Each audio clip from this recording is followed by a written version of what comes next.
We are going to bring the panel straight up, and then I'll introduce them as they're here. Narelle, Daryl, Nirvik, and Ken, please come on up.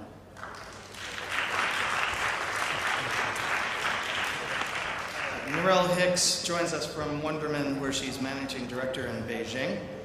Wonderman will be representing a perspective of digital agencies for us on the panel today. Ken Mandel from IAB and DAA, formerly of Yahoo, Ogilvy Neo, and XM, also very familiar to this audience, I hope, will be coming in as the IAB and publisher perspective for the night. We have Daryl Dickens, Chief Marketing Officer for Success Factors. And what you'll learn tonight is that Success Factors is one of the largest cloud computing companies in the world. Daryl Dickens has a long career in Asia and globally of bringing digital solutions to the fore. Daryl will be representing our CMO and enterprise perspective today. You'll notice that this panel doesn't actually sit where they're actually going to be in the chart, so you're going to have to figure out how the chart related to where they were supposed to sit. And Nirvik Singh, who is the CEO of Gray Group, will bring the perspective of the creative agency. And Nirvik is a 21-year veteran who brings a lot of insights about how Asia agencies and the ways in which our industries are evolving and where he thinks we're going to be over the next few years. I'd like you to take a minute and welcome this panel. I'm honored to have them here. Thank you so much for taking the time to be here today.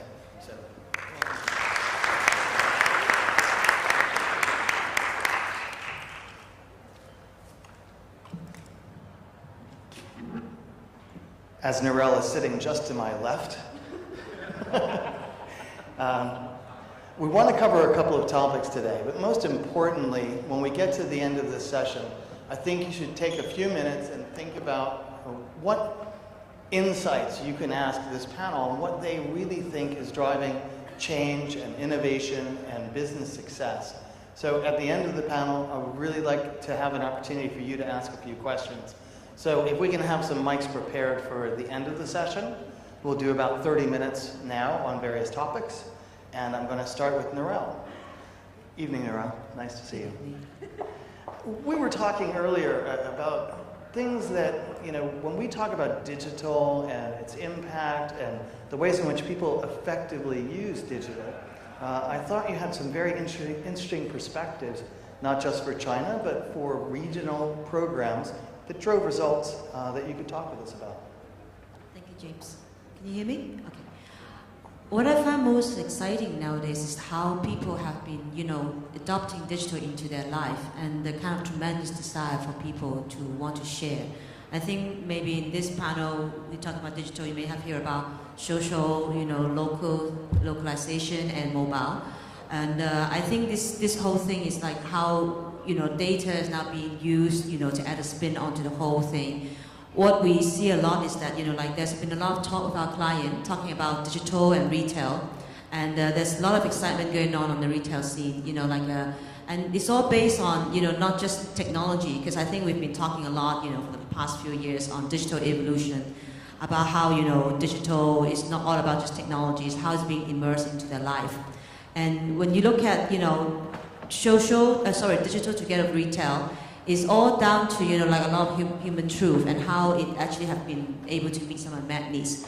For instance, you've seen that in China, we've recently have Groupon coming in. So, traditionally, with or without digital, people enjoy shopping together. So social shopping is really a response to this whole, phenomenon. And then you go to your shop. The reason why you like to go to certain shop is because you are known there, and things people would know what you want, and how today's with the use of data and the localization of mobile, there's a lot of initiative whereby people are having a lot of contextually kind of relevant kind of offer happening at the retail level. And then you also see snippets of how technology is being used to enhance the consumer's experience at the retail level. In Japan, for instance, there are vending machines that are actually equipped with some web-based kind of camera, whereby they take a picture of you and then they can then use profiling, and then will offer you the kind of like a particular type of product that will be relevant for you. So there's a lot of excitement in there, and I think it's all go down to how finally we see a lot of explosion of how technology is being used that are emerging into everybody's life. All right, thank you. We had discussed specifically some of the aspects of social. There's been a lot of conversation about social today. Is this something that you're using to drive better campaigns and better targeting? Social is probably in every single campaign that we are doing with our client. I think today, everybody is, a long time ago, it's all about viral video. Everybody wants a viral video. Today, everybody wants to have social. And I think in China, you must have heard of Weibo, which is basically the a la Twitter, of China. Weibo. Weibo, yeah. And this is part of the Sina.com. And there are actually quite a lot of innovative programs that are being, done, using Weibo to do product launch. So, the work, my agency particularly did for Nokia is using Weibo to launch a new, hero product, whereby instead of a typical, hotel room, product launch, we actually have an 8-hour kind of like a product launch, engaging celebrity, journalists, marketing people, real consumer, all interacting and talking about a product. And, so there are also, Mercedes was, working with Weibo, again, the same kind of like a platform to do like a group purchasing on smart car, within 1 minute, you sell 200 smart car at a really amazing price. So there's quite a lot of, social program, and it's pretty much on everybody's agenda, I would say. Well, it's very interesting. The usage of the Twitter of China to do a group sale program for Mercedes. And they sold out of 200 cars in... It's like what they call miao-sha. It's like literally in that 1 second you gotta have to click and then you buy it. So it's created a lot of hype. It's a major PR for them, and also obviously create a lot of excitement, for the whole platform as well. Well, that's good. The management of communities is something that has come up again and again. Modern agencies, where we are today, the creative agencies, media agencies, digital agencies, social agencies. Would you like to talk with us about what you think, where do you think actually you're positioned well? Where do you think that it's going to go? Nervin. I actually think that probably we're in a position of transition currently, because what I see quite amusingly at times is that media agencies who understand the digital platform and the creative agencies who understand the execution platform. I see the creative agencies trying to buy digital agencies, and I see media agencies trying to buy creative agencies. In our business, it's fashionable to debundle and bundle back, but I actually believe the time has come, primarily because of technology, where marketers are looking for solutions in real time. I think the old practice of let me do a campaign, hand it to the media guys, I think that time's gone. I think the fact that there is real-time solutions available. And I would actually hazard a guess and be bold enough actually to think that the agency of the future would not be a media agency or a creative agency, but what I would like to call a community agency. I think communities are the future, and agencies that understand communities will help marketers better than anybody else. So my view, slightly controversial, death of the media agencies, death of the creative agencies, and the creation of community agencies. Okay, that's very a strong perspective. When you say bundling and debundling, what did you mean by that reference? Well, 15 years back, agencies had everything under one roof, and then we had, we broke the business up. Media went separate. Then you had PR agencies, direct marketing, CRM. Everybody had separate agencies, and I think people operate in silos. I think the current technology and the way, I think also for the first time, it's not the marketer but the consumer who's in control. And because the consumer is in control and consumers are having conversations about you, consumers are managing you rather than you managing them. And therefore, if you operate in silos, you're going to fall apart. And therefore, I think what technology will do is force people to bundle back again and have everything housed under one roof. It's a very interesting perspective. When you were talking before, it's as if we now see that delivery will be less important than dialogues, and that those dialogues are what's driving value. Well, clearly dialogues are what drives value. It was interesting when we were talking earlier saying, are these clients on the digital space or not? And my answer is, clients don't need to be in the digital space, because whether you're there or not, the consumer is forcing you to be there. Consumers are having conversations about you. Your reputation can be made or broken in 30 seconds. I mean, we've had revolutions being caused in 30 seconds. So clearly, the fact is that dialogues currently are clearly the most important thing. And you know, it's old classical insight. You buy products that your friends want to buy, that friends recommend.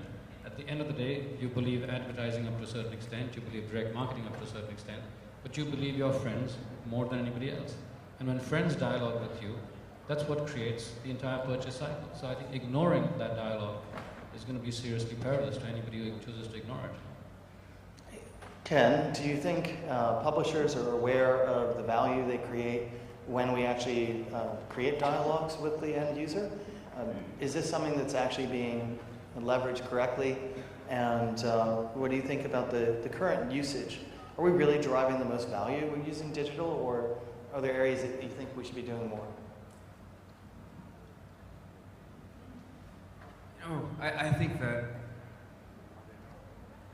you know, there's different shades of publishers. So to say that there's one type of publisher would be probably not correct. And do publishers, you know, understand driving value with the consumer or the end user? Certainly. I mean, they have to. They have the same, you know, readership consumer as a brand, if you think about it. So they certainly see the value of it.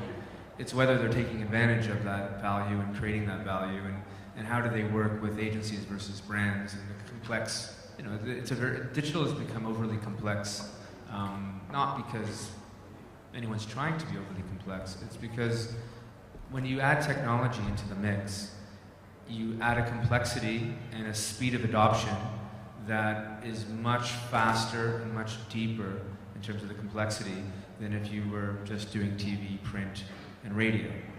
And that also drives a different value equation with the consumer. So as Nirvik was saying, you know, the consumers are getting their information so quickly, and they're not necessarily getting it from the home page or front page or portal page, whatever you want to call it, of a publisher.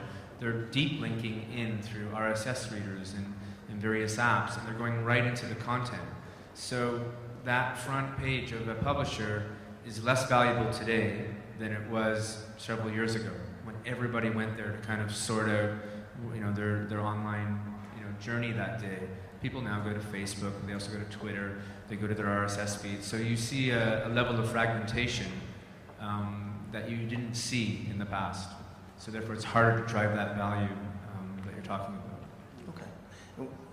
Maybe we'll take it up a notch and talk about how maybe a lot of times today in the conference we focus on a consumer model, or we touched on an SMB model. But Daryl, we've talked